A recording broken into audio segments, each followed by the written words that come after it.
Today I'm going to try to teach you your first spell as well as some other things.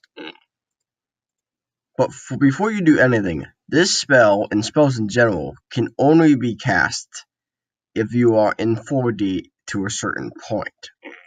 That point is if you have a horn inside your head or not, basically. Or for cats and dogs and stuff. Cats and wolves and stuff, I mean. You have the magic has infused with your hands enough to do magic with them. Griffins won't be able to do anything, but they're so rare that they probably won't watch this video, so I'm not worrying about it. How you can find that you have a horn is that you basically just try to do it like how you would think you would do it on them. Like, you find your magic and try to cast it from your forehead or from your hands. It's great. And then you will probably, if you have a horn or hands, you will feel a very weird feeling. And that is okay, because that's exactly what you're supposed to feel.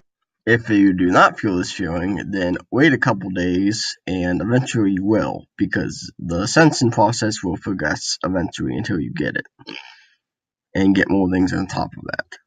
So don't worry, you're gonna get it. Some of you might have to just wait a bit longer. Now onto the spell.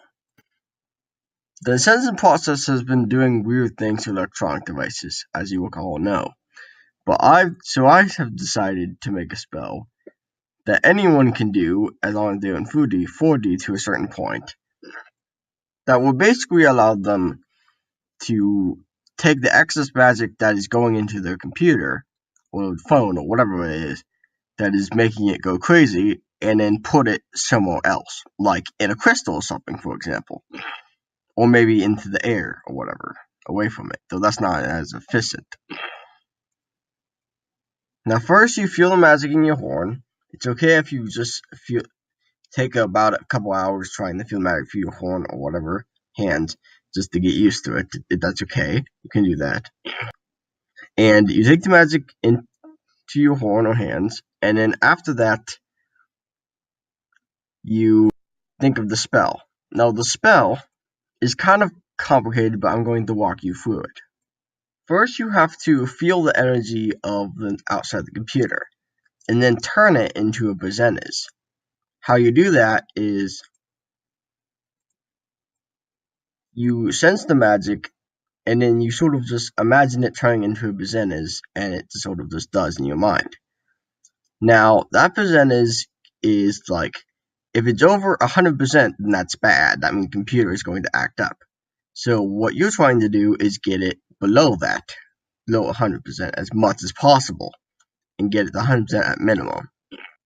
So what you do is you basically imagine the magic all around the computer, and even inside the computer, as well as the hero computer or phone or whatever it is, going outside of it.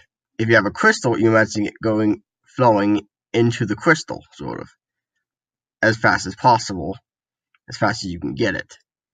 You can, if you're good enough, try to do it in the microscopic level, where basically, like, you imagine single, like, atoms of the computer and air particles and stuff, the magic in them, like, going away and stuff.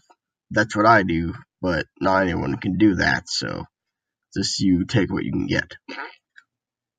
This spell doesn't need a heat shield because it's just transferring magic to one place, from one place to another. So you don't have to worry about that for this one.